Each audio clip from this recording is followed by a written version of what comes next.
Huling hininga ng hapon ang sumalubong kay Marco Reyes pagdungaw niya mula sa bintana ng pribadong jet. Bagamat nakabitin pa sa himpapawid ang usok ng kanyang mga negosyo sa ibang bansa, isang matinding pananabik ang nagtulak sa kanya upang kanselahin ang huling pulong ng gabi. Ang kanyang 8 taong gulang na anak, si Maya, ay naghihintay sa kanilang malawak na hasyenda sa Batangas.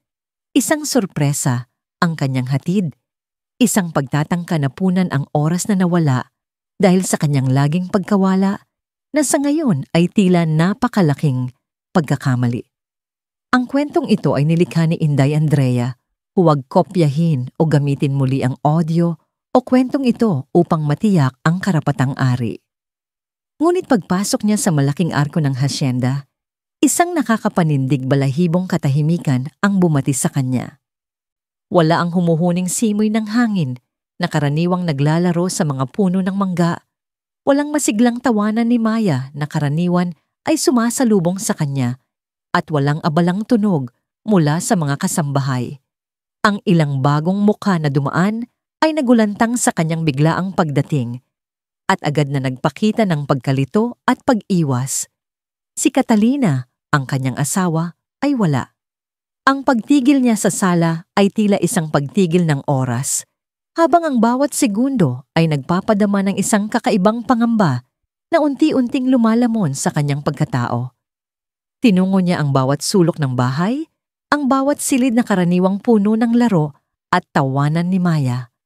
Ang mga katanungan ay nagsimulang mamuo sa kanyang isip. Bakit walang sino mang nakakita kay Maya? Nasaan ang lahat? Ngunit wala. Ang lumiliit na pag-asa ay napalitan ng lumalaking takot. Pagkatapos, mula sa likuran ng malawak na hardin, malapit sa lumang bodega na bihira ng gamitin, isang mahinang iyak ang narinig niya. Isang iyak na halos lunurin ng hangin, ngunit sapat upang magpatindig ng kanyang balahibo. Ang amoy ng alikabok, halumigmig, at lumang kahoy ay sumalubong sa kanya habang papalapit siya. Ang pangingilabot ay tumakbo sa kanyang gulugod. Isang babala na may malalim na mali sa loob ng kanyang pinakapribadong santuwaryo. Ang lumang kandado na halos kinakalawang na ay agad niyang sinira sa isang malakas na sipa. Bumukas ang pinto sa isang madilim, mabahong espasyo. Pagpasok niya, halos lumabas ang kanyang puso sa dibdib. Sa isang madilim na sulok, nakakuyom, halos maging isang maliit na bukol, naroon si Maya. Payat na payat, ang mukha ay naliligo sa dumi at luha. Ang kanyang buhok ay gusot at matigas sa dumi. At ang kanyang damit ay punit-punit at marumi.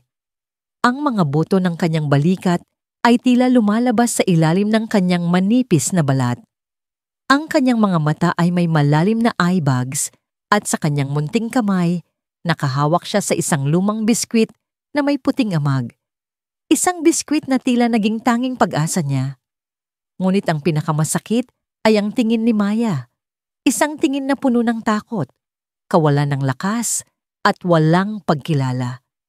Para siyang tumitingin sa isang estranghero, hindi sa kanyang ama. Ang kanyang munting labi ay bahagyang nakabukas, ngunit walang lumalabas na salita, tanging isang mahinang hikbi. Maya, anak, bulong ni Marco, at agad niyang niyakap ang munting katawan na nanginginig. Ang balat nito ay malamig, at ang amoy ng lumang damit ay nakakadurog ng puso. Sa yakap na yon, isang malamig na takot ang bumalot sa kanya, kasabay ng matinding pangingilabot at matinding pagsisisi. Paano nangyari ito? Ano ang nangyari sa kanyang anak? Ano ang nangyari sa kanyang bahay? Habang siya ay abala sa paghahanap ng yaman at kapangyarihan. Mabilis na tinawag ni Marco ang mga katulong, ngunit ang bawat isa sa kanila ay tila nawala sa sarili. Ang kanilang mga mata ay nagpapakita ng takot at pag-iwas sa kanyang tingin. Ang mga bagong dating nakasambahay ay nagtinginan sa isa't isa, tila naghihintay ng hudyat kung ano ang kanilang sasabihin o gagawin. Maghanda ng mainit na paliguan at pagkain, Ngayon na, ang doktor ay tawagan din agad. Ang utos niya na may halong galit at pagkabahala na ngayon ay napalitan ng matinding pangamba. Hindi niya kailanman nakita ang kanyang mga tauhan na ganito, na tila may malaking lihim na pinagtataguan. Sa gitna ng kaguluhan, isang matandang babae ang lumitaw mula sa kusina. Si Aling Nena, ang pinakamatandang kasambahay na ilang dekada nang nagsisilbi sa pamilya Reyes. Ang babaeng tapat na nag-alaga kay Marco mula pa noong bata pa siya at kay Maya mula nang ipanganak ito. Ang kanyang mukha ay puno ng matinding sakit at pagkamali at ang kanyang mga labi ay nanginginig. Ang kanyang mga mata, bagamat puno ng pagmamahal para kay Maya, ay nagtatago rin ng takot at matinding pagkabagabag. Sinubukan niyang magsalita, bumubulong, "Sir Marco, ang bata po." Ngunit ang kanyang boses ay tila naipit sa kanyang lalamunan at bigla siyang tumahimik. Tila may invisible na kamay na sumasakal sa kanya. Isang mabilis na paglingon sa paligid bago muling yumuko. Nagpapahiwatig ng kanyang pagkatakot sa isang mas malaking kapangyarihan. Ang pinto sa harap ay bumukas at pumasok si Catalina. Ang kanyang balat ay tila bagong ligo sa sikat ng araw at ang kanyang ngiti ay tila laging handa para sa mga larawan. Ang kanyang kasuotan ay elegante at walang bahid na para bang galing siya sa isang mahalagang pagtitipon. Ngunit ang kanyang mangiti ay naglaho nang makita niya si Marco na may hawak na madungis at payat na Maya. Ang kanyang mga mata ay lumaki sa pagkabigla, ngunit agad itong napalitan ng pag-aalala na tila pinagplanuhan. "Marco, anong nangyari? Oh, Maya ko, bakit nasa ganyang kalagayan ng aking anak?" Nag-alala ako ng sobra, Marco. Sumigaw siya at lumapit na tila nagmamadali na may halong pag-arte sa kanyang bawat galaw. Mabilis siyang nagplano ng isang kwento. Ang kanyang boses ay puno ng pag-aalala at pagkadismaya sa bata. Nagkulong na naman ang bata sa bodega. Sinabi ko na ngang ayaw niyang makinig. Gusto lang niyang maglaro mag-isa, pero hindi ko akalain na aabot sa ganyan. Paulit-ulit ko nang pinagsasabihan si Maya, pero tila may sariling mundo. Hindi ko alam kung ano ang gagawin sa kanya, Marco. Palagi siyang nagtatago kapag hinahanap ko. Nagpadala pa ako ng mga kasambahay upang hanapin siya kanina. Sabi niya, ang kanyang mga kamay ay sinubukang abutin si Maya, ngunit agad na umiwas ang bata, na lalong kumapit kay Marco na tila natatakot sa kanyang inainahan. Sa kabila ng kanyang galing sa pag-arte, may pumitik sa isip ni Marco. Ang sobrang pagmamadali ni Catalina na gumawa ng kwento, ang pag-iwas ng mga katulong, at ang biglaang pagkatahimik ni Aling Nena. Ang lahat ay nagbigay sa kanya ng matinding pagdududa. Hindi niya palubos na naiintindihan ng lahat, ngunit isang butil ng pagdududa ang naitanim na. Maya ay kailangan ng medikal na atensyon agad. Tatawag ako ng doktor. Gusto kong makita siya ng propesyonal. Mariing sabi ni Marco. Ang kanyang tingin ay matalim na bumaling kay Catalina. Habang inaalalayan niya si Maya papunta sa kanilang silid, ang kanyang mga mata ay nagsimulang mag-obserba sa bawat galaw, bawat tingin, at bawat bulong sa loob ng kanyang sariling bahay. Ang katahimikan ay nagtago ng maraming sikreto at ngayon, nagsisimula na siyang makinig, handang tuklasin ang katotohanan, gaano man ito kasakit. Kabanata 2. Mga multo sa mansyon.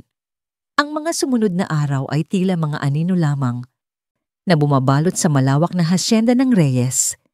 Bagamat naroon na si Marco, nagdulot pa rin ng matinding pangamba ang kanyang pagdating. Si Maya, ang kanyang munting anak, ay mas lalong bumalik sa kanyang sarili.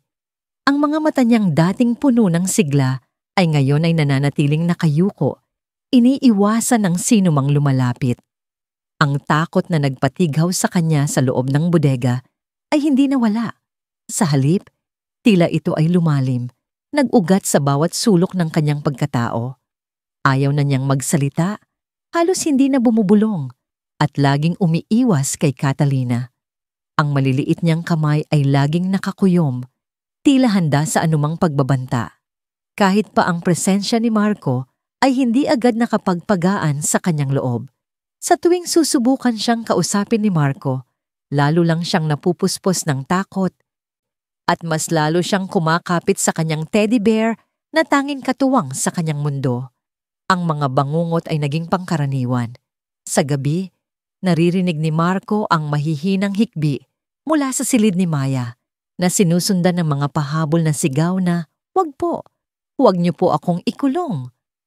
Ang mga alaala ng dilim at pag-iisa ay nagpahirap sa kanya at sa tuwing umaga ay lalo siyang nagiging payat. Ang kanyang mga mata ay laging may eye bags. Ang doktor na ipinatawag ni Marco ay nagkumpirma ng kanyang mga pangamba. "Sir Marco, si Maya po ay may banayad na malnutrition. May mga luma na po siyang pasa sa katawan, bagamat naghihilom na, at may matinding senyales po ng paghihiwalay sa lipunan." Paliwanag ng doktor, habang marahang iniabot kay Marco ang kanyang medical report. "Base sa aking obserbasyon, kailangan niya ng propesyonal na tulong sa psikologo. Mukhang matagal na po siyang nakaranas ng matinding takot at trauma." Ang mga salitang yon ay tila mga saksak sa puso ni Marco. Paano niya hindi napansin ang lahat ng ito? Ang kanyang pagkaabala sa negosyo ay nagbunga ng isang bangungot na ngayon ay kinakaharap niya. Samantala, sa kusina, si Aling Nena ay hindi mapakali. Ang matandang babae na naging bahagi na ng pamilya Reyes sa loob ng maraming dekada ay pinipiga ng kanyang konsensya. Ang bawat sulyap niya kay Maya ay tila nagpapamukha sa kanya ng kanyang pagkabigo.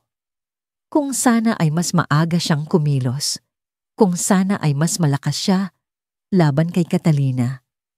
Ngunit ang takot sa kapangyarihan at paghihiganti ni Catalina ay nagpatighaw sa kanyang dila. Ang matinding banta ni Catalina na ipatatapon siya kung magsasalita ay laging umuukilkil sa kanyang isip. Gayunpaman, ang pagmamahal niya kay Maya at ang kanyang pangako sa namayapang ina nito, si Elena, ay mas malakas kaysa sa kanyang takot. Nagsimula siyang mag-iwan ng mga palatandaan, maliliit na butil ng katotohanan na umaasa siyang mapapansin ni Marco. Isang araw, inilagay niya ang lumang diary ni Elena sa tabi ng kama ni Marco na nakabukas sa pahina kung saan isinulat ni Elena ang kanyang pagtitiwala kay Aling Nena at ang kanyang pag-aalala para kay Maya. Sa isa pang pagkakataon, habang naglilinis, hindi sinasadya niyang nahulog ang isang frame ng larawan ni Maya na masigla at nakangiti bago pa dumating si Catalina sa buhay nila. "Ay, pasensya na po Sir Marco," bulong niya habang marahang pinupulot ang larawan. "Si Maya po, noon ay laging nakangiti, laging naglalaro sa hardin." Ang kanyang boses ay may halong lungkot at pahiwatig. Ang pinakamatindi ay ang kanyang mga bulong. Sa tuwing nag-iisa sila ni Marco, habang ipinaghahanda niya ang kanyang kape, marahan siyang bubulong. "Sir Marco, napakabuti po ng puso ng namayapang Ma'am Elena. Ang bata po, na-miss niya po ang kanyang ina. O kaya naman, napakalaki po ng hasyenda na ito. Pero parang may anino po na laging nakasunod. May masamang hangin po." Sa bawat bulong, tinitingnan niya si Marco. Umaasa na maiintindihan nito ang kanyang mga pahiwatig. Si Catalina naman ay patuloy sa kanyang pag-arte bilang perpektong ina-inahan. Sa harapan ni Marco, siya ay laging maaalalahanin, ngunit sa likod niya, patuloy niyang pinipilit na ipadala si Maya sa isang pinakamahusay na pasilidad. Isang mental institution na kontrolado niya, na pinatatakbo ng isang tiwaling doktor. "Marco, kailangan na nating dalhin si Maya sa lugar na mas makakatulong sa kanya. Napapansin ko, lalo siyang lumalayo. Baka may malalim siyang sakit na kailangan ng espesyalista." Malambing niyang sabi, habang hinahaplos ang braso ni Marco. Para sa kanya rin ito mahal, para gumaling siya at bumalik sa dati. Ang kanyang kasamaan ay lumalabas din sa maliliit na paraan. Isang araw, aksidente niyang nahulog at nabasag ang paboritong rosaryo ni Maya na binasbasan ng kanyang ina. Sa isa pang pagkakataon, hindi sinasadya niyang nasunog ang isang lumang barot saya hairpin, isang treasured keepsake mula sa ina ni Maya habang nagpaplantsa. Ang mga ito ay nagdulot ng matinding paghihinagpis kay Maya na ngayon ay mas lalo pang natakot sa kanyang ina-inahan. Hindi pa doon natatapos ang kanyang manipulasyon. Nagsimula siyang lumikha ng mga huwad na dokumento medikal na tila nagpapatunay na si Maya ay may delusyon at mga gawi na sumisira sa sarili. Ang mga dokumentong ito ay ibinubulsa niya sa mga lugar na madalas makita ni Marco na tila nagpapababa ng loob nito. Dahil sa mga kaganapan, nagsimulang maghinala si Marco. Ang sobrang pagpipilit ni Catalina na ipadala si Maya sa isang espesyal na lugar at ang kanyang mga paliwanag sa pag-uugali ni Maya ay nagiging mas at mas hindi kapani-paniwala. Naalala niya ang biglaang pagkurap ni Maya tuwing lumalapit si Catalina o ang mga pagkakataong pinipigilan ni Catalina siyang mag-isa kasama ang kanyang anak. Ang mga pahiwatig ni Aling Nena ay nagsimula ng bumuo ng isang malaking larawan sa kanyang isip. Kung mayroon kang mga hiling o puna, mangyaring mag-comment para ipaalam sa akin. Lubos na nagpapasalamat si Inday Andrea. Isang gabi, habang nagbabasa ng lumang diary ni Elena na iniwan ni Aling Nena, napaisip si Marco. Naalala niya ang mga kwento ng kanyang namayapang asawa tungkol sa kanyang pamana.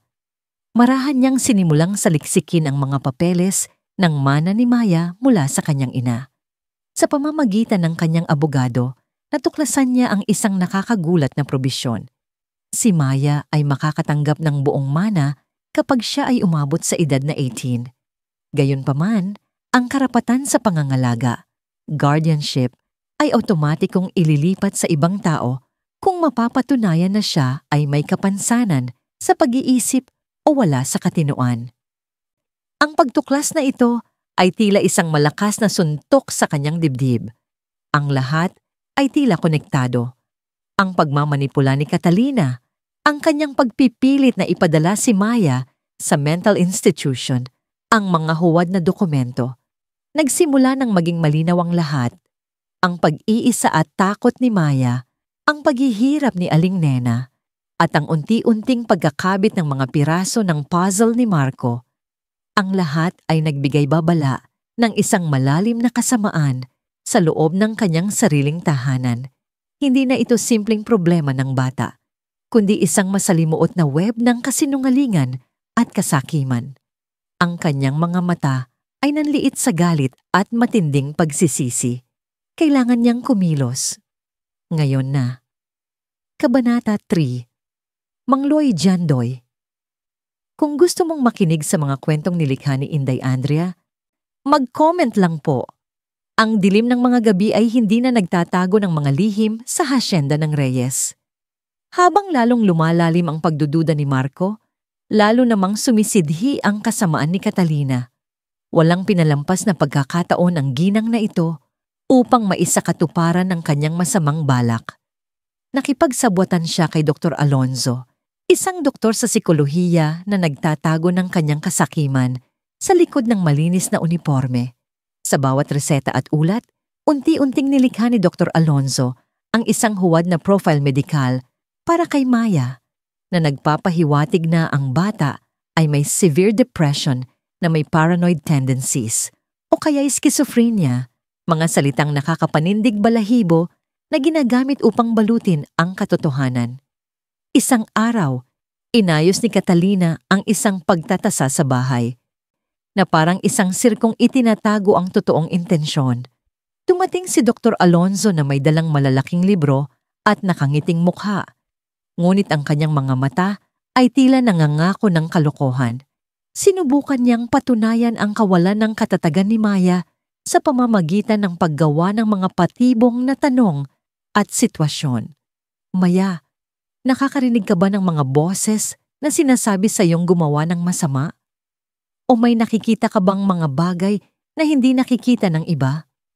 Ang munting si Maya, takot at litong-lito, ay lalo lamang nanahimik at mas lalo pang kumapit kay Marco na tila naghahanap ng proteksyon sa kanyang ama. Si Marco, bagamat puno ng pagdududa, ay nakulong sa pagitan ng mga matatamis na salita ni Catalina at ng mga ebidensya na maingat na inihanda. Ang kanyang puso ay nagdududa sa katotohanan, ngunit ang kanyang isip ay pinipilit maniwala sa posibilidad na ang kanyang anak ay talagang may sakit. Marco, tingnan mo ang reaksyon niya. Hindi ba halata na may pinagdadaanan siya? Ito ang sabi ni Dr. Alonzo. Hindi natin pwedeng ipagwalang bahala ang kalusugan ng ating anak. Bulong ni Catalina, habang marahang pinipisil ang kamay ni Marco. Ang bawat salita ay tila isang tinik na lalong bumabaon sa kanyang kalooban. Nagpapalalim ng kanyang pagkalito at pagdadalawang isip. Ngunit may isang taong hindi kayang manahimik. Si Aling Nena, na nagmamasid sa lahat mula sa anino ng kusina, ay nakarinig ng usapan ni Catalina at Dr. Alonzo tungkol sa permanenteng pagpapakulong kay Maya sa isang mental institution. Ang balita ay tila isang malakas na suntok sa kanyang dibdib. Hindi na niya kaya pang tiisin ang pangako niya kay Elena. Ang namayapang ina ni Maya ay nagbalik sa kanyang alaala. Ang pangakong poprotektahan niya ang munting Maya sa anumang kapahamakan. Sa loob ng ilang araw, lihim na kumilos si Aling Nena. Tila isang anino na gumagapang sa dilim, naghahanap ng mga bakas ng katotohanan. Una, nakita niya ang ilang pahina ng nasunog na diary ni Elena na tinapon sa basurahan sa opisina ni Catalina.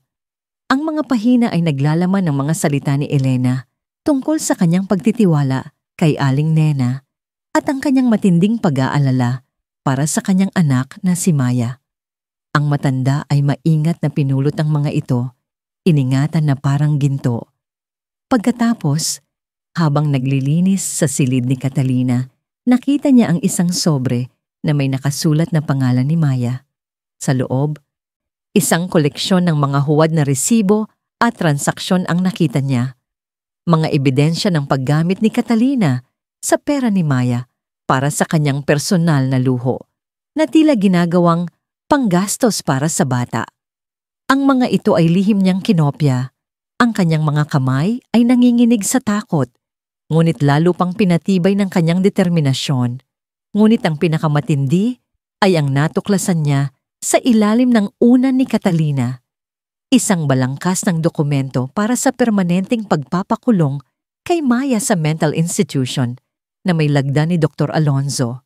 Ang dokumento ay malinaw na nagpapahiwatig ng kanyang balak na ganap na ang kininangmana ni Maya. Ito ang huling piraso ng puzzle, ang pinakamadilim na kumpirmasyon ng kasamaan ni Catalina. Hindi niya akalaing aabot sa ganoon ang kalupitan ng babae. Isang hapon, habang abala si Catalina sa kanyang mga engagement sa labas, at naroon lamang si Marco at Maya sa bahay, nakarinig si Aling Nena ng malakas na boses mula sa silid ng bata. Sumisilip siya. Nakita niya si Catalina na pinagsasabihan si Maya. Ang kanyang mukha ay puno ng galit. Ang mga salita ay tila mga pananakot. Makulit ka. Walang kwenta. Ikaw ang dahilan kung bakit nagagalit sa akin ang iyong ama. Kung hindi ka mananahimik, ipapatapon kita sa lugar na hindi ka na makikita ng kahit sino. Sa gitna ng kanyang takot, naalaala ni Aling Nena ang lumang cellphone niya na may kakayahang mag-record ng video. Ang kanyang mga kamay ay nanginginig habang dahan-dahan niyang inilalabas ang cellphone at itinutok sa pinto. Lihim na kinukunan ang nakakapanindig balahibong pagmamalupit ni Catalina kay Maya. Ang mahihinang hikbi ni Maya at ang matutulis na salita ni Catalina ay naitala sa lumang cellphone. Hindi na siya makakatagal pa. Ang pangako niya kay Elena, ang kanyang pagmamahal kay Maya at ang galit sa kawalang katarungan ay nagtulak sa kanya na kumilos. Nanginginig ang kanyang mga kamay at boses, ngunit ang kanyang puso ay buo. Nilapitan niya si Marco na nagbabasa sa sala. Sir Marco, kailangan niyo po itong makita. Bulong niya. Ang kanyang tingin ay laging sumusulyap sa paligid. Tila natatakot na may makarinig sa kanila. Ibinigay niya kay Marco ang lahat ng ebidensya. Ang nasunog na pahina ng diary ni Elena, ang mga kopya ng resibo, ang balangkas ng dokumento para sa mental institution, at ang lumang cellphone na naglalaman ng video ni Catalina na pinagmamaalan si Maya. Ang bawat piraso ng ebidensya ay tila isang pako na unti-unting bumabaon sa kabaong ng mga kasinungalingan ni Catalina.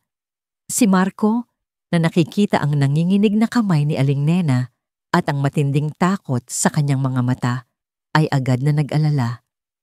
Nang makita niya ang mga dokumento at narinig ang recording, ang kanyang puso ay tila bumagsak sa kanyang dibdib. Ang galit, sakit at matinding pagsisisi ay bumalot sa kanya. Hindi siya makapaniwala na nabubulagan siya sa lahat ng nangyayari sa ilalim ng kanyang sariling bubong. Ang mapait na katotohanan ay tila isang malamig na tubig na ibinuhos sa kanya. Ang babaeng pinakasalan niya, ang babaeng pinagkatiwalaan niya, ay isang halimaw na nagtangka na sirain ang kanyang anak at ang kanyang pamilya. Ang pagtataksil ay mas masakit pa kaysa sa inaakala niya.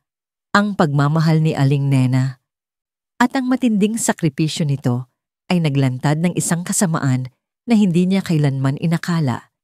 Hindi na siya pwedeng manahimik. Kailangan niyang kumilos. Ngayon na. Kabanata 4. Volo at paghaharap.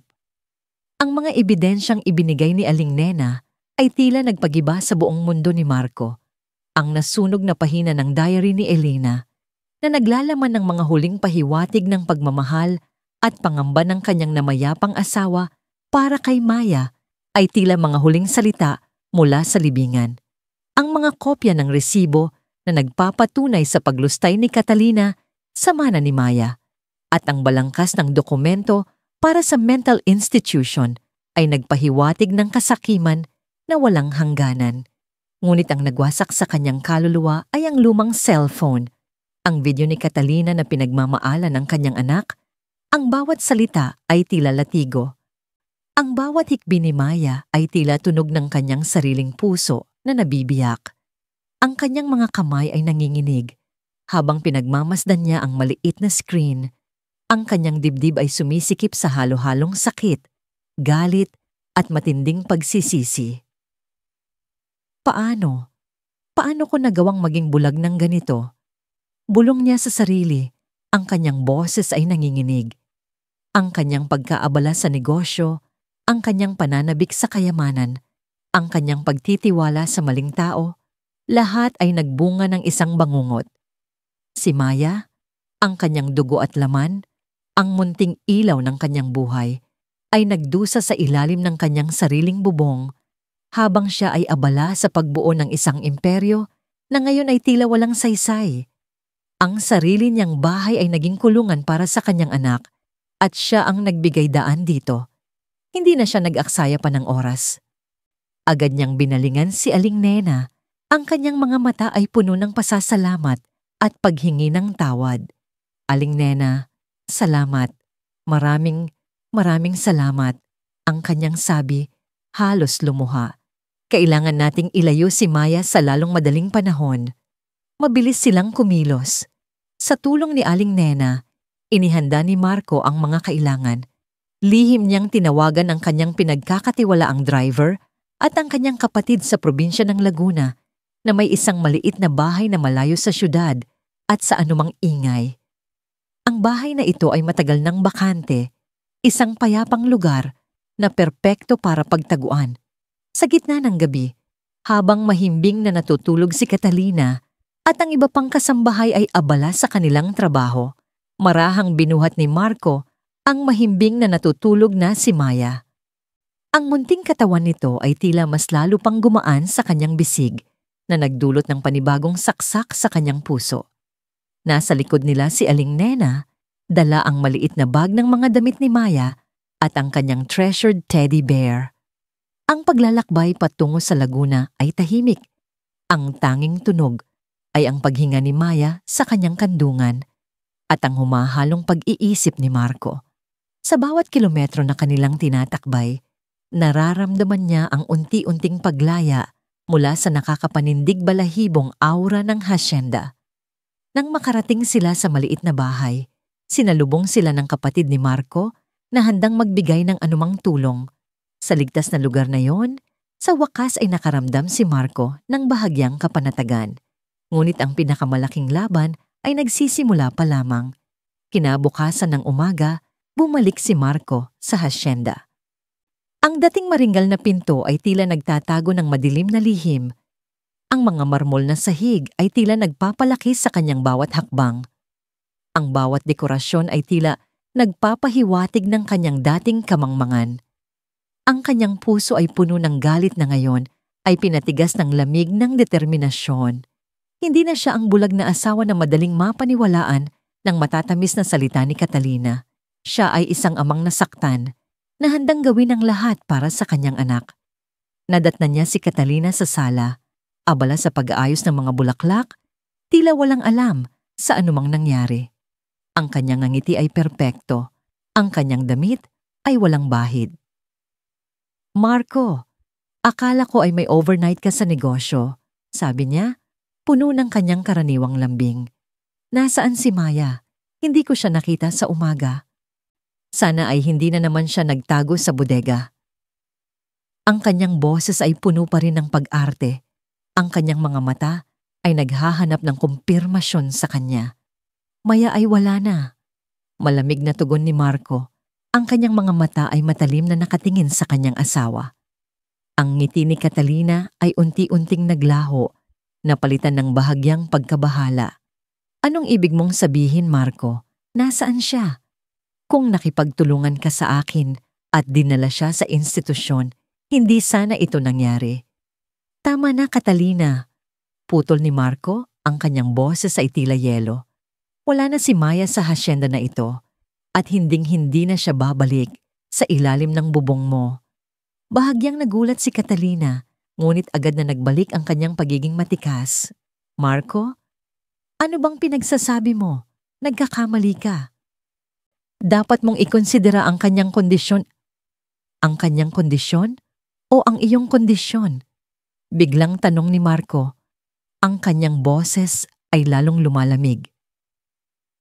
"Ang aking anak ay walang sakit, Catalina. Ang may sakit ay ikaw. Ang may sakit ay ang iyong kasakiman." Bahagyang nanginig ang kamay ni Catalina habang humawak sa isang bulaklak. "Marco, anong mga walang kwentang bagay ang sinasabi mo?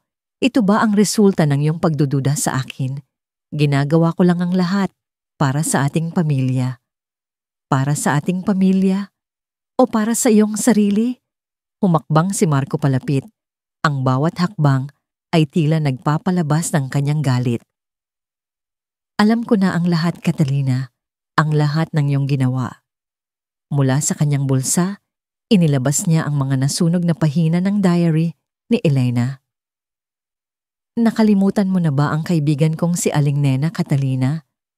Siya ang nagbigay nito sa akin.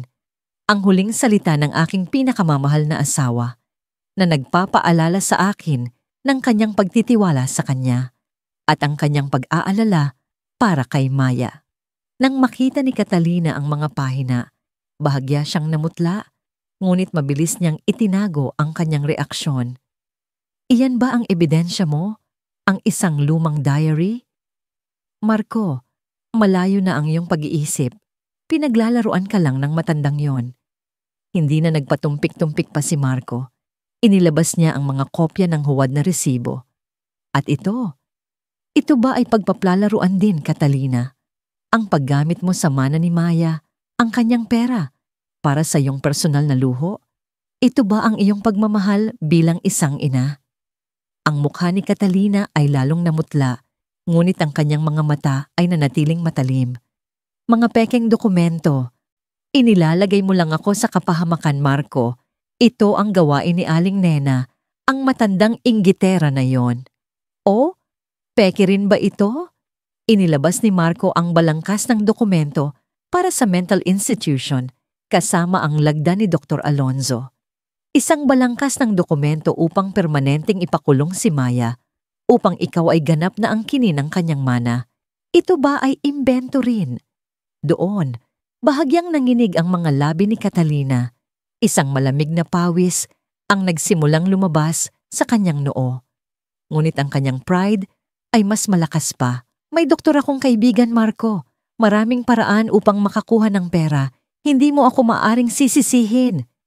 Talaga? Si Marco ay kinuha ang lumang cellphone ni Aling Nena at iniabot kay Catalina. Paano naman ito, Catalina? Ito ba ay imbento rin? Ang iyong boses, ang iyong galit, ang iyong pananakot sa aking anak, ang hikbi ni Maya na nagmamakaawa sa iyo. Narito ang lahat, sa ilalim ng aking bubong, sa loob ng aking bahay. Nang magsimulang umalingaw-ngaw sa tahimik na sala ang boses ni Catalina mula sa cellphone. Makulit ka, walang kwenta. Ikaw ang dahilan kung bakit nagagalit sa akin ang iyong ama. Kung hindi ka mananahimik, ipapatapon kita sa lugar na hindi ka na makikita ng kahit sino. Ang maskara ni Catalina ay tuluyan ng gumuho. Ang kanyang perpektong nangiti ay naging isang ngiwi ng galit. Ang kanyang magandang mukha ay napuno ng kasamaan. Ang kanyang mga mata ay nagliyab sa puot. Hindi na nagtatago ng anumang pagpapanggap. Halimaw ka! Sigaw ni Catalina at inagaw ang cellphone mula kay Marco at ibinato sa sahig. Nagkalat ang mga pira-piraso. Isang peste ka! Isang balakid sa aking kinabukasan. Akala mo ba, hindi ko alam ang lahat ng iyong mga negosyo? Akala mo ba, hindi ko alam na mas pinipili mo ang trabaho kaysa sa iyong sariling anak? Ang kanyang boses ay nagtaas. Lumalabas ang lahat ng kanyang pagkabigo at galit. Oo, ginawa ko. Ginawa ko ang lahat. Dahil walang saysay ang bata na yan, isang pasanin lang. Ang kanyang mana ay dapat na sa akin. Nararapat ako doon. Ikaw, Marco Reyes, ay isang inutil na ama. Isang bulag na mayaman na walang pakialam sa kanyang anak. Ang mga salitang ito ay tila mga pananaksak sa puso ni Marco. Ngunit ang sakit ay napalitan ng matinding galit. Ang kanyang mga kamao ay nakakuyom. Catalina, aniya, ang kanyang boses ay mababa, halos bulong, ngunit puno ng matinding pagbabanta. Hindi ka na makakalapit kay Maya kailanman at hindi ka na rin makakalapit sa akin. Ilalagay kita sa likod ng rehas kung saan ka nararapat. Ang batas ang haharap sa'yo. Tapos na tayo. Isang halakhak ang lumabas mula sa bibig ni Catalina. Isang halakhak na puno ng kabaliwan. Akala mo ba, Marco? Akala mo ba, madali akong mawawala? May mga koneksyon ako. May pera ako. Gagamitin ko ang lahat upang sirain ka. Ipakikita ko sa'yo kung sino ang tunay na may kapangyarihan dito. Maghihiganti ako. Hindi ko hahayaan na manalo ka. Ang kanyang mga mata ay nagliyab sa pangako ng paghihiganti. Isang huling pagtatangka upang mangibabaw, kahit na ang lahat ng kanyang pagpapanggap ay gumuho na. Ngunit si Marco ay hindi na natatakot. Ang kanyang puso ay matigas na ngayon sa determinasyon. Subukan mo, Catalina, malamig niyang sabi. Pero sa pagkakataong ito, handa ako. At hindi na ako muling magpapabulag. Hindi na ako muling mabibigo sa aking anak. At sa mga salitang yon, tinalikuran niya si Catalina, ang babaeng minsan niyang pinakasalan, na ngayon ay isang halimaw na nagtangka sirain ang kanyang anak. Ang laban ay nagsimula pa lamang at handa si Marco. Handa siyang labanan ng lahat para sa liwanag ng puso ng kanyang anak. Ang mga ebidensyang ibinigay ni Aling Nena ay tila nagpagiba sa buong mundo ni Marco. Ang nasunog na pahina ng diary ni Elena na naglalaman ng mga huling pahiwatig ng pagmamahal at pangamba ng kanyang namayapang asawa para kay Maya ay tila mga huling salita mula sa libingan. Ang mga kopya ng resibo na nagpapatunay sa paglustay ni Catalina sa mana ni Maya at ang balangkas ng dokumento para sa mental institution ay nagpahiwatig ng kasakiman na walang hangganan. Ngunit ang nagwasak sa kanyang kaluluwa ay ang lumang cellphone. Ang video ni Catalina na pinagmamaala ng kanyang anak.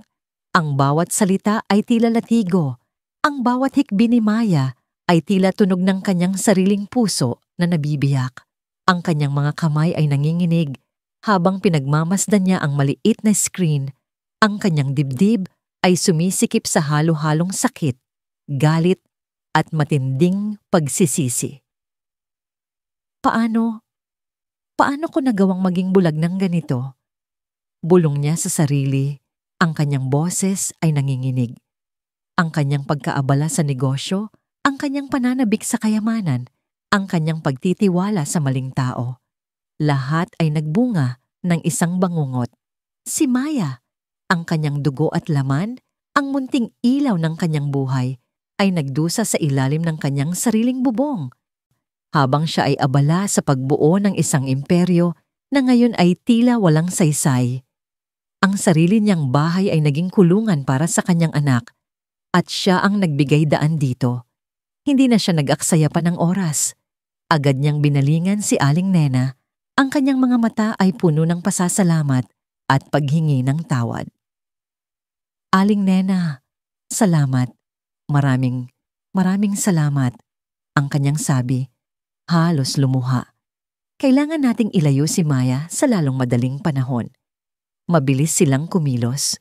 Sa tulong ni Aling Nena, inihanda ni Marco ang mga kailangan. Lihim niyang tinawagan ang kanyang pinagkakatiwalaang driver at ang kanyang kapatid sa probinsya ng Laguna na may isang maliit na bahay na malayo sa syudad at sa anumang ingay.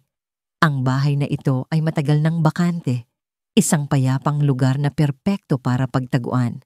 Sa gitna ng gabi, habang mahimbing na natutulog si Catalina, at ang iba pang kasambahay ay abala sa kanilang trabaho, marahang binuhat ni Marco ang mahimbing na natutulog na si Maya.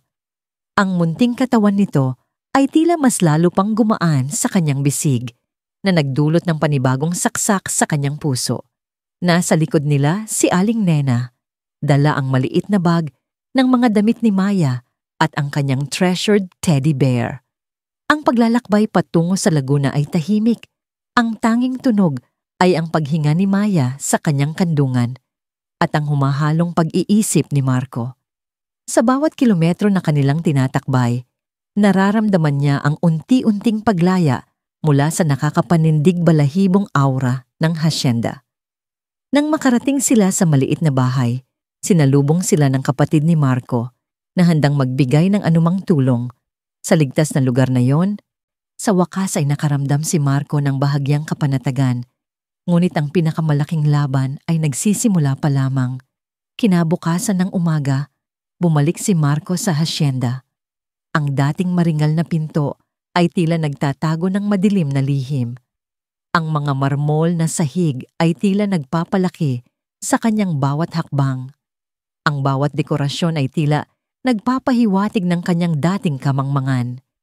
Ang kanyang puso ay puno ng galit na ngayon ay pinatigas ng lamig ng determinasyon. Hindi na siya ang bulag na asawa na madaling mapaniwalaan ng matatamis na salita ni Catalina. Siya ay isang amang nasaktan na handang gawin ang lahat para sa kanyang anak. Nadatnan niya si Catalina sa sala, abala sa pag-aayos ng mga bulaklak, tila walang alam sa anumang nangyari. Ang kanyang ngiti ay perpekto, ang kanyang damit ay walang bahid. Marco, akala ko ay may overnight ka sa negosyo, sabi niya, puno ng kanyang karaniwang lambing. Nasaan si Maya? Hindi ko siya nakita sa umaga. Sana ay hindi na naman siya nagtago sa bodega. Ang kanyang boses ay puno pa rin ng pag-arte. Ang kanyang mga mata ay naghahanap ng kumpirmasyon sa kanya. Maya ay wala na. Malamig na tugon ni Marco. Ang kanyang mga mata ay matalim na nakatingin sa kanyang asawa. Ang nangiti ni Catalina ay unti-unting naglaho, napalitan ng bahagyang pagkabahala. Anong ibig mong sabihin, Marco? Nasaan siya? Kung nakipagtulungan ka sa akin at dinala siya sa institusyon, hindi sana ito nangyari. Tama na, Catalina, putol ni Marco. Ang kanyang boses ay tila yelo. Wala na si Maya sa hasyenda na ito. At hinding-hindi na siya babalik sa ilalim ng bubong mo. Bahagyang nagulat si Catalina. Ngunit agad na nagbalik ang kanyang pagiging matikas. Marco, ano bang pinagsasabi mo? Nagkakamali ka. Dapat mong ikonsidera ang kanyang kondisyon. Ang kanyang kondisyon? O ang iyong kondisyon? Biglang tanong ni Marco. Ang kanyang boses ay lalong lumalamig. Ang aking anak ay walang sakit, Catalina. Ang may sakit ay ikaw. Ang may sakit ay ang iyong kasakiman. Bahagyang nanginig ang kamay ni Catalina habang humawak sa isang bulaklak. Marco, anong mga walang kwentang bagay ang sinasabi mo? Ito ba ang resulta ng iyong pagdududa sa akin? Ginagawa ko lang ang lahat para sa ating pamilya. Para sa ating pamilya o para sa iyong sarili? Humakbang si Marco palapit. Ang bawat hakbang ay tila nagpapalabas ng kanyang galit. Alam ko na ang lahat, Catalina. Ang lahat ng iyong ginawa. Mula sa kanyang bulsa, inilabas niya ang mga nasunog na pahina ng diary ni Elena. Nakalimutan mo na ba ang kaibigan kong si Aling Nena, Catalina? Siya ang nagbigay nito sa akin, ang huling salita ng aking pinakamamahal na asawa na nagpapaalala sa akin ng kanyang pagtitiwala sa kanya at ang kanyang pag-aalala para kay Maya. Nang makita ni Catalina ang mga pahina, bahagya siyang namutla, ngunit mabilis niyang itinago ang kanyang reaksyon. Iyan ba ang ebidensya mo? Ang isang lumang diary? Marco, malayo na ang iyong pag-iisip. Pinaglalaruan ka lang ng matandang yon. Hindi na nagpatumpik-tumpik pa si Marco. Inilabas niya ang mga kopya ng huwad na resibo. At ito ba ay pagpapalaruan din, Catalina? Ang paggamit mo sa mana ni Maya, ang kanyang pera, para sa iyong personal na luho? Ito ba ang iyong pagmamahal bilang isang ina? Ang mukha ni Catalina ay lalong namutla, ngunit ang kanyang mga mata ay nanatiling matalim. Mga pekeng dokumento. Inilalagay mo lang ako sa kapahamakan, Marco. Ito ang gawain ni Aling Nena, ang matandang inggitera na iyon. O, peke rin ba ito? Inilabas ni Marco ang balangkas ng dokumento para sa mental institution kasama ang lagda ni Dr. Alonzo. Isang balangkas ng dokumento upang permanenteng ipakulong si Maya. Upang ikaw ay ganap na angkinin ang kanyang mana. Ito ba ay imbento rin?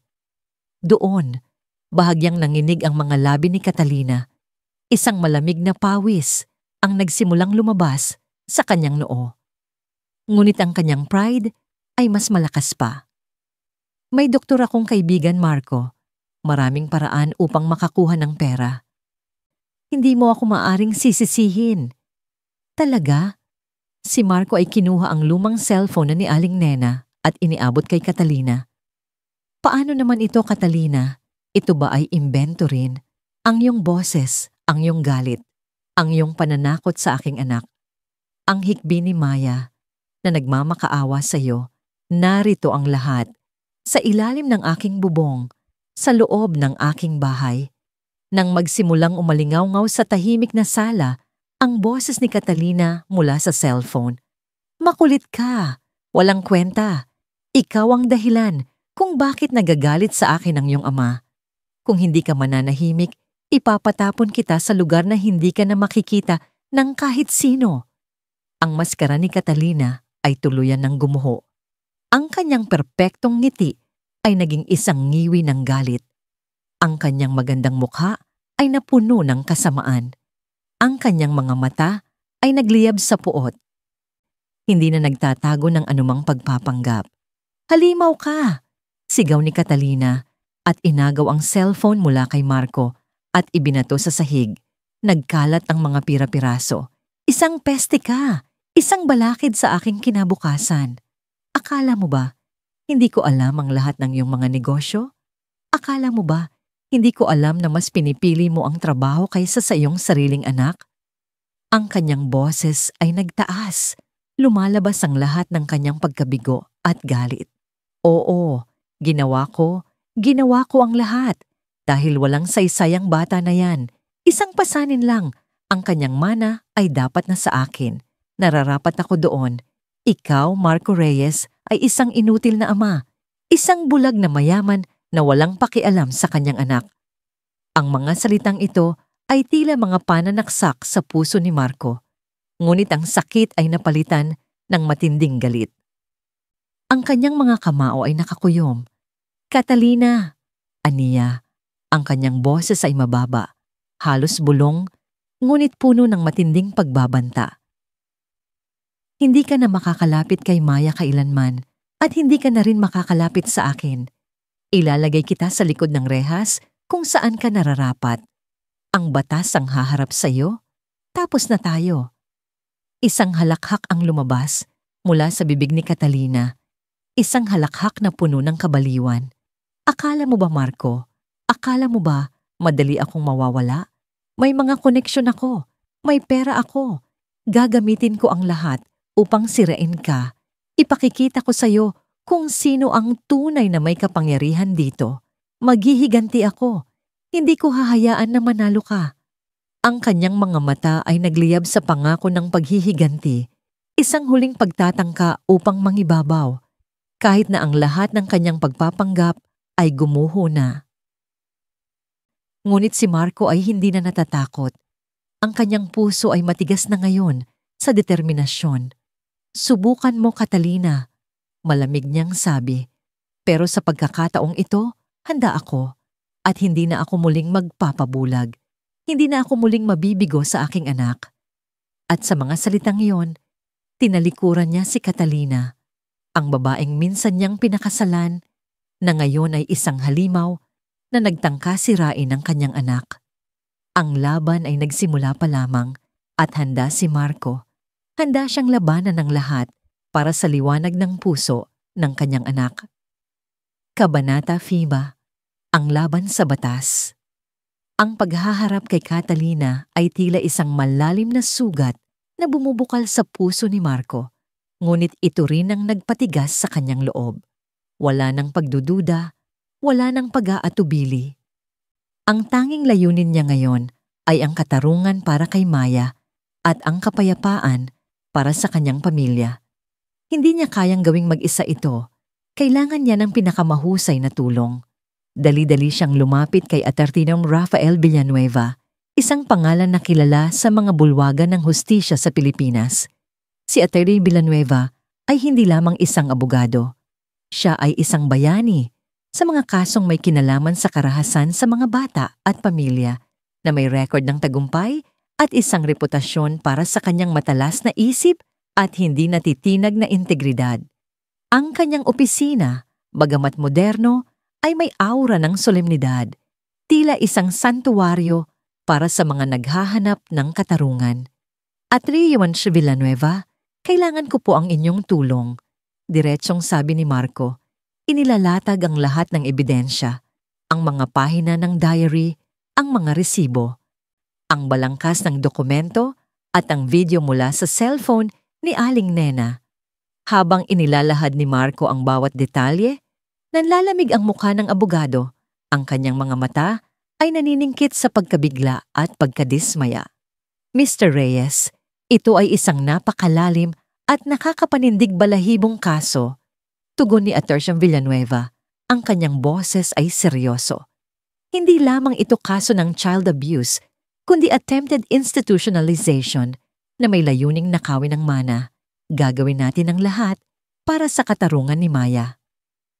Mabilis silang kumilos. Ang pangkat ni Atty. Villanueva ay nagsimula sa malawakang imbestigasyon. Una, ang pagsisiyasat sa pinansyal ni Catalina. Bawat transaksyon, bawat bank account, bawat paggamit ng pera ni Maya ay maingat na sinuri. Tumambad ang daan-daang libo, kung hindi man milyon, na ginamit ni Catalina para sa kanyang personal na luho. Mga mamahaling bag, mga alahas, mga biyahe sa ibang bansa, lahat ay galing sa mana ni Maya na nakatago sa mga pekeng record bilang gastos para sa kapakanan ng bata. Ang pagtuklas na ito ay nagpatindi sa galit ni Marco, na pinaghalo sa matinding pagsisisi sa kanyang pagiging bulag. Kasunod nito ang pagkuha ng testimonya mula sa lahat ng empleyado sa hacienda. Sa una, sila ay nag-aalangan, natatakot pa rin sa impluwensya ni Catalina, ngunit sa ilalim ng legal na proteksyon at pangako ni Marco na walang mananakit sa kanila, unti-unti silang nagsalita. Isa-isa, inilarawan nila ang pagpapahirap na dinanas ni Maya. Ang pagkakulong sa bodega, ang pagtanggi sa pagkain, ang mga pananakot, at ang palagiyang pag-iwas ni Catalina kay Maya tuwing darating si Marco. Ang kanilang mga testimonya ay nagbigay ng kulay sa bawat pahina ng ebidensya. Ang pinakamatinding pagsubok ay ang pagkuha ng pahayag mula kay Dr. Alonzo.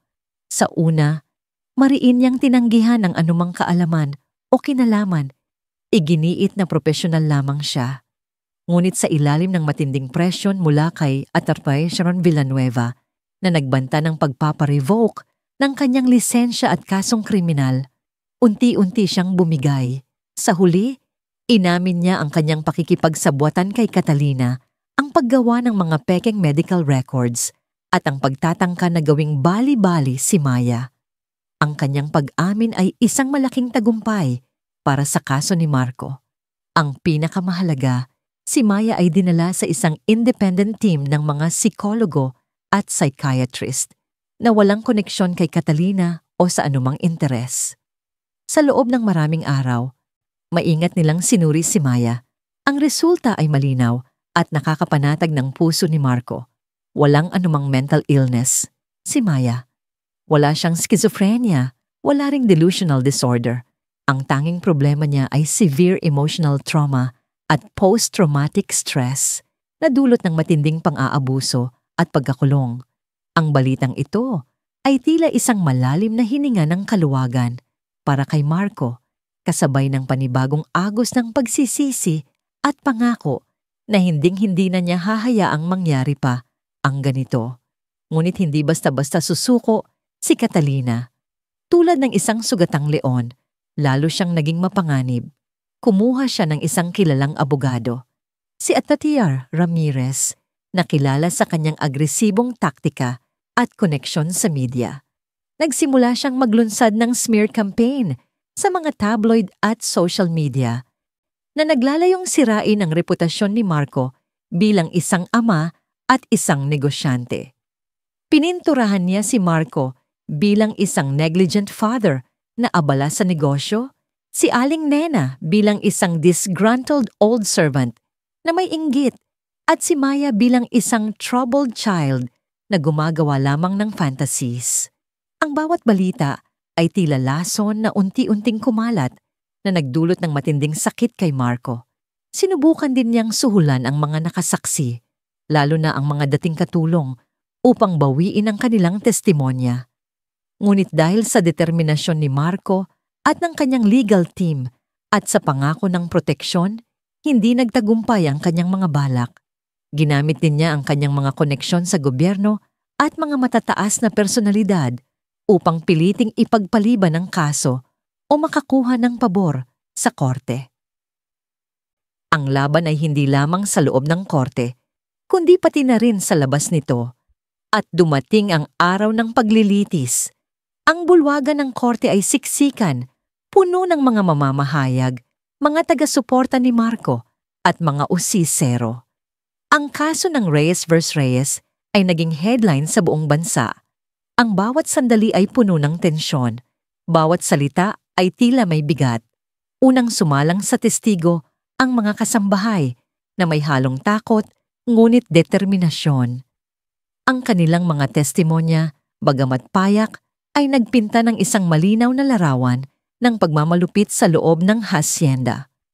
Sumunod si Dr. Alonzo na may halong kahihiyan at pagsisisi na nagkumpirma sa lahat ng ebidensya ng pagmamanipula ni Catalina. Ngunit ang pinakamatinding bahagi ay ang testimonya ni Aling Nena. Nang tawagin ang kanyang pangalan, nanginginig ang kanyang mga tuhod. Ang takot ay bakas sa kanyang mukha, ngunit sa pagtingin niya kay Marco at sa litrato ni Maya na hawak nito, kumapit siya sa kanyang lakas ng loob. Sa kanyang matanda at nanginginig na boses, isinalaysay niya ang lahat. Ang pangako niya kay Elena, ang pagbabago ni Catalina, ang paghihirap ni Maya, at ang kanyang sariling pagdadalawang isip na kumilos. Sir Marco, Ma'am Elena, Ipinangako ko po na poprotektahan ko si Maya, sabi niya, habang tumutulo ang luha sa kanyang pisngi. Nakita ko po ang lahat ng pagpapahirap sa kanya. Nakita ko po ang pagkulong sa bata sa bodega, ang pagtanggi sa pagkain, ang mga pananakot ni Ma'am Catalina. Natakot po ako, sir. Natakot po ako na baka gawin din sa akin ang ginawa niya sa bata. Pero hindi ko po kayang makita ang apo ko na naghihirap. Ang kanyang mga salita ay tila mga panaghoy na umalingaw-ngaw sa buong bulwagan, at maging ang hukom ay tila natinag.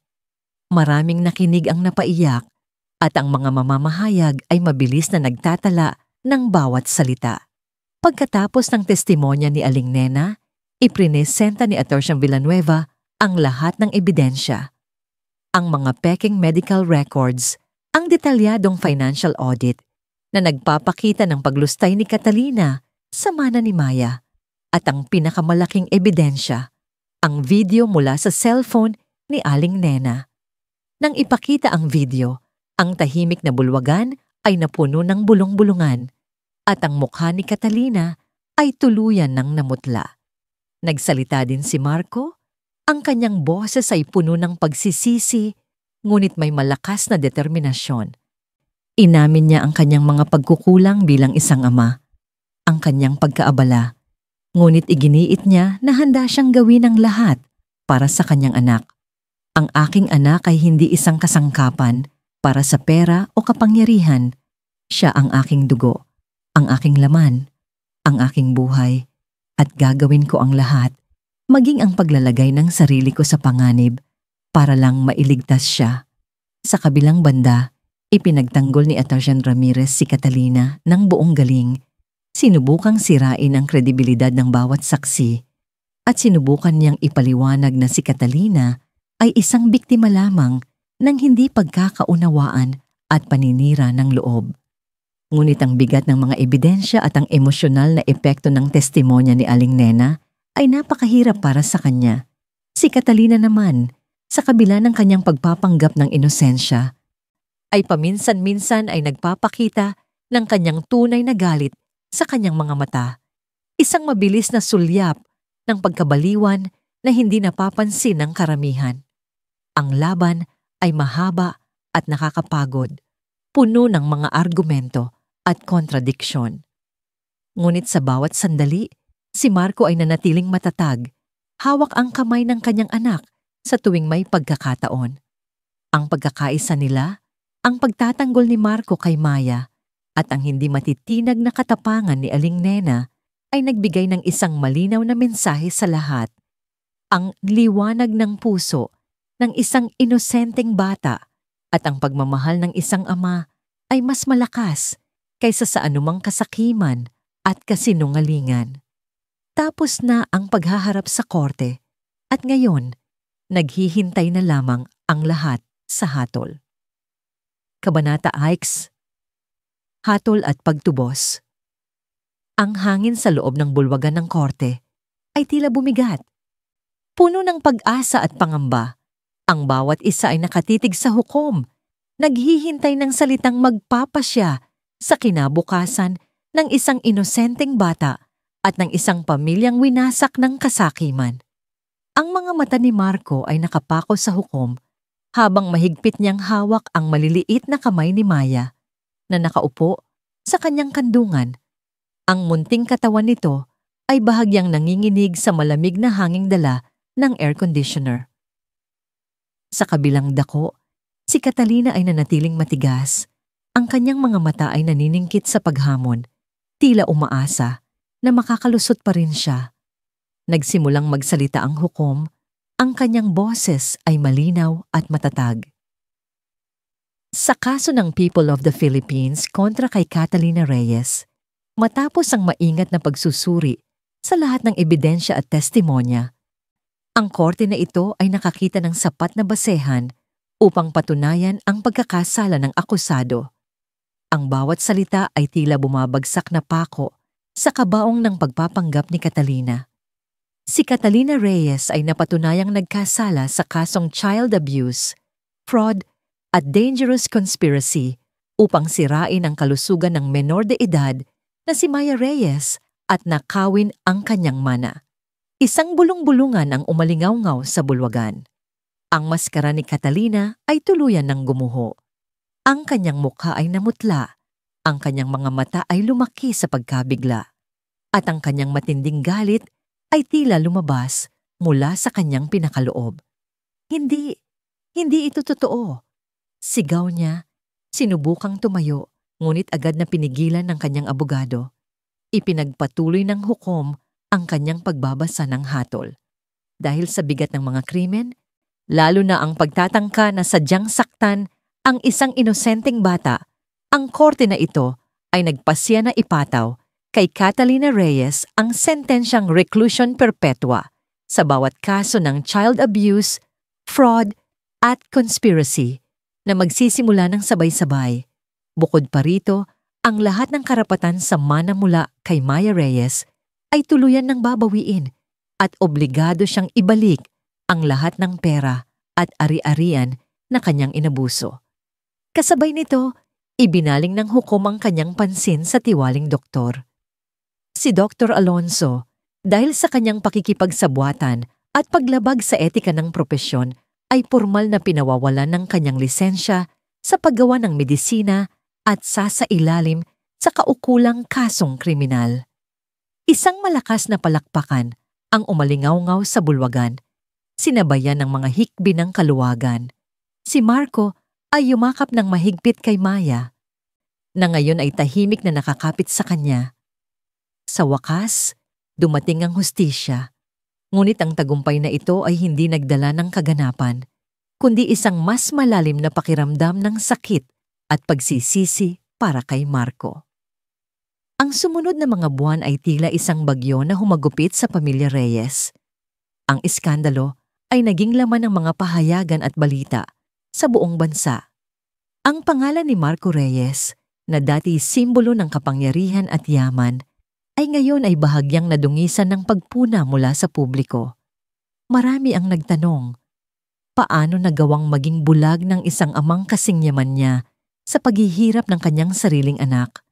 Ang mga sirkulo ng negosyo ay nagbato ng pagdududa at ang ilang proyekto niya ay pansamantalang natigil. Ngunit tinanggap ni Marco ang lahat. Ang bawat pagpuna, bawat mapait na salita, bawat sulyap ng pagkadismaya mula sa mga tao, lahat ay itinuring niya bilang bahagi ng kanyang pagtubos. Alam niya na mas malaki ang kanyang pagkukulang. Ang pera at kapangyarihan na dati sentro ng kanyang mundo, ay ngayon ay tila walang saysay. Hindi ito nakabili ng kaligayahan, hindi ito nakapagpabalik ng oras na nawala, at higit sa lahat, hindi ito nakapagprotekta sa kanyang anak. Gumawa si Marco ng matinding desisyon. Nagbitiw siya mula sa ilang malalaking proyekto ng kanyang kumpanya. Ipinasa ang responsibilidad sa kanyang pinagkakatiwalaang mga manager at inilaan ang halos lahat ng kanyang oras para kay Maya. Kailangan siyang naroon para sa kanyang anak ngayon at magpakailanman. Kailangan niyang buuin muli ang nawasak na tiwala, paghilumin ang mga sugat at itama ang lahat ng kanyang pagkakamali. Para kay Maya, ang hatol ay simula ng kanyang mahabang paglalakbay patungo sa pagaling. Isinailalim siya sa intensive psychological therapy, kung saan dahan-dahan niyang natutunang ipahayag ang kanyang mga takot at sakit. Sa tulong ng isang mapagpasensya at mahabaging psikologo, unti-unti niyang binubuksan ang kanyang puso, inilalabas ang mga anino ng bodega at ang mga bangungot na bumabagabag sa kanya. Ngunit ang pinakamahalagang gamot ay ang walang kondisyong pagmamahal at pag-aalaga nina Marco at Aling Nena. Si Marco, na dati abala sa mga board meetings at business trips, ay ngayon ay naroon sa bawat sandali ng buhay ni Maya. Pinagbasa niya si Maya ng mga paborito nitong aklat. Sa tuwing gabi, ang kanyang malambing na boses ay nagdudulot ng kapayapaan sa munting puso ng bata. Naglalaro sila ng hide and seek sa hardin, nagpinta ng mga larawan at magkasamang nagluluto ng mga simpleng merienda. Ang bawat tawa ni Maya, bawat ngiti, ay tila isang bagong pahina na idinagdag sa kanilang muling nabubuong relasyon. Si Aling Nena, na ngayon ay malaya na mula sa takot, ay naging ikalawang ina kay Maya. Ang kanyang mga kwento ng kabataan ni Marco, ang kanyang mga awit, at ang kanyang presensya ay nagdulot ng kapanatagan at pagmamahal na matagal nang inasam ni Maya. Sama-sama silang tatlo, lumilikha ng mga bagong alaala, unti-unting pinapalitan ang mga masakit na alaala ng nakaraan. Habang nagpapatuloy ang proseso ng paggaling ni Maya, napagtanto ni Marco na ang hasyenda sa Batangas, bagamat puno ng kasaysayan ng pamilya, ay punong-puno rin ng masasamang alaala. Ang bawat sulok ay tila nagtatago ng anino ng nakaraan, ng takot at paghihirap ni Maya. Kailangan nila ng isang bagong simula, isang lugar na walang bahid ng sakit. Nagpasya silang lisanin ng hasyenda. Ibinalik ang hasyenda sa pangangalaga ng pamilya Reyes at naghanap si Marco ng isang bagong bahay. Isang maliit, ngunit mas mainit at puno ng liwanag na bahay sa isang tahimik na komunidad sa labas ng syudad. Ang bahay ay may malaking hardin kung saan si Maya ay malayang makakapaglaro. At ang bawat bintana ay nagpapapasok ng sariwang hangin at sikat ng araw. Nang lumipat sila sa bagong bahay, tila isang bagong pahina ang binuksan. Walang anino ng nakaraan, walang takot, tanging pag-asa, pagmamahal, at ang pangako ng isang bagong kinabukasan. Ang bawat sulok ng bagong bahay ay pinuno ng mga tawa ni Maya, ng mga kwento ni Aling Nena, at ng walang sawang pagmamahal ni Marco. Sa bawat araw, ang mga sugat sa puso ni Maya ay unti-unting naghihilom, pinalitan ng liwanag ng puso na matagal nang nawala. Si Catalina ay nakuha ang kanyang nararapat at si Marco naman ay nagsimula sa kanyang pinakamahalagang pagtubos, ang pagiging isang tunay na ama para sa kanyang anak. Lumipas ang mga taon, tulad ng banayad na agos ng ilog na nagbago sa daloy ng buhay sa bawat sandali. Ang dating malawak at malungkot na hasyenda ay isa na lamang alaala, pinalitan ng isang bagong tahanan na puno ng liwanag at pagmamahalan. Si Maya, ang munting batang minsan ay nakakulong sa dilim at takot, ay ngayoy isang dalagita na maganda, matatag, at punong-puno ng tiwala sa sarili. Ang kanyang mga mata, na dati may bakas ng matinding takot, ay ngayoy kumikinang sa sigla at pag-asa. Hindi niya kailanman nakalimutan ang kanyang pinagdaanan, ngunit natuto siyang tanggapin ito. Ginawa niya itong pundasyon ng kanyang pagiging matatag at lakas. Ang bawat sugat sa kanyang puso at isipan ay naghilom, hindi nag-iwan ng kirot, kundi ng aral at pag-unawa. Ang relasyon ni Marco at Maya ay naging mas matibay pa kaysa sa anumang bato. Ang pagmamahal at pagtitiwala na minsan ay nasira ay muling nabuo, mas malalim at mas buo. Sa tuwing gabi, bago matulog, si Marco ang nagbabasa ng kwento kay Maya. Hindi na ito isang ritual upang punan ng nawalang oras, kundi isang pinakamamahal na tradisyon na nagpapatibay sa kanilang samahan. Ang bawat yakap, bawat tawanan, at bawat simpleng usapan ay nagpapatunay na ang tunay na pamilya ay hindi lamang nakasalalay sa dugo, kundi sa pagmamahal at pag-unawa. Daddy, naalala mo pa po ba noong tinuruan mo akong magluto ng sinigang? Tanong ni Maya isang hapon, habang abala silang dalawa sa paghahanda ng hapunan sa kanilang malawak na kusina. Ang dami po nating kalat, pero ang saya-saya po natin. Ngumiti si Marco. Ang kanyang mga mata ay puno ng pagmamalaki. Paano ko makakalimutan yon, anak? Iyon ang araw na napatunayan kong mas mahusay ka sa kusina kaysa sa akin. Hinaplos niya ang buhok ni Maya na ngayoy mahaba na at makintab. Tingnan mo naman ngayon, dalagita na ang aking Maya. Ang bilis talaga ng panahon. Ang kanyang pagkukulang bilang isang ama ay hindi kailanman nawala sa kanyang isip. Ngunit sa halip na lunurin siya sa pagsisisi, ginawa niya itong instrumento upang tumayo at labanan ang kawalang katarungan. Si Marco Reyes, hindi lamang isang mabuting ama, kundi isa na ring mandirigma para sa katarungan. Sa kanyang pagtubos, itinatag niya ang Kway Liwanag ng Puso, Unsung to Try Team, isang non-profit organization na nakatuon sa pagbibigay ng legal na tulong, psychological support at ligtas na tirahan sa mga batang biktima ng pang-aabuso at emosyonal na trauma sa buong Pilipinas. Ginamit niya ang kanyang yaman at impluensya, hindi na para sa sariling interes, kundi para sa mga batang tulad ni Maya. Naging boses siya para sa mga walang boses, nakikipag-ugnayan sa mga mambabatas, at nagtulak para sa mga pagbabago sa batas upang mas maprotektahan ang mga bata. Ang mga dating board meetings ay napalitan ng mga pulong sa mga ahensya ng gobyerno at mga organisasyon ng karapatang pantao. Ang kanyang pangalan, na minsan ay nabahira ng iskandalo, ay ngayoy kinikilala bilang simbolo ng pag-asa at pagbabago. Ang Kway Liwanag ng Puso ay hindi lamang isang simpleng charity.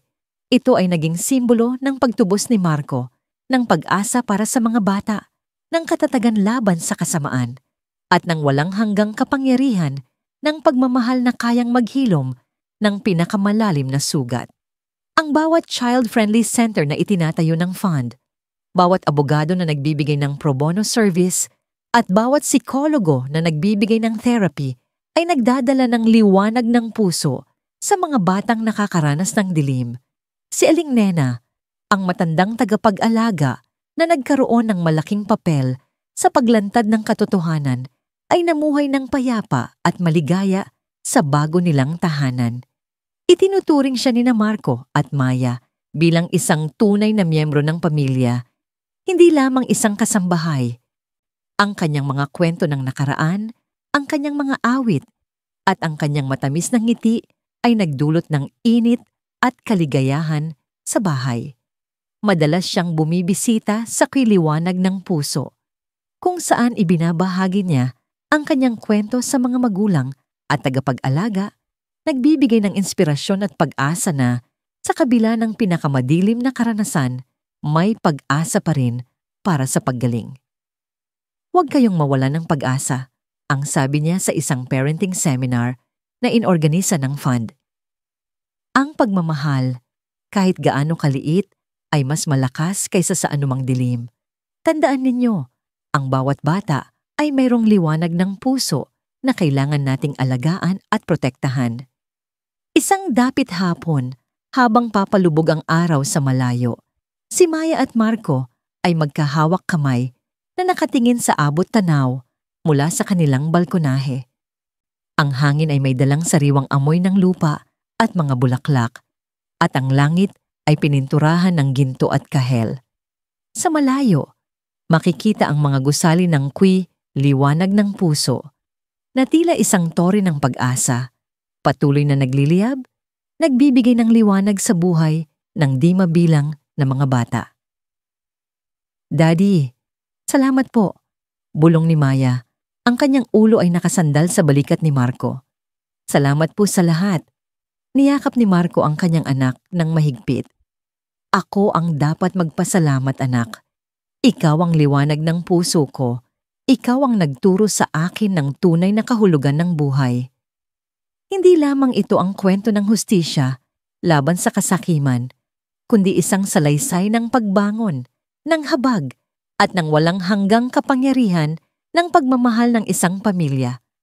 Ang liwanag ng puso ay hindi lamang isang pangalan ng organisasyon, kundi ang mismong ilaw na muling nagpasiklab sa pamilya Reyes, at ngayoy nagbibigay ng pag-asa sa bawat sulok ng Pilipinas. Ang kanilang kwento ay isang patunay na kahit sa pinakamadilim na kabanata ng buhay, ang pag-asa ay laging nandoon, handang magbigay ng liwanag mula sa kaibuturan ng puso.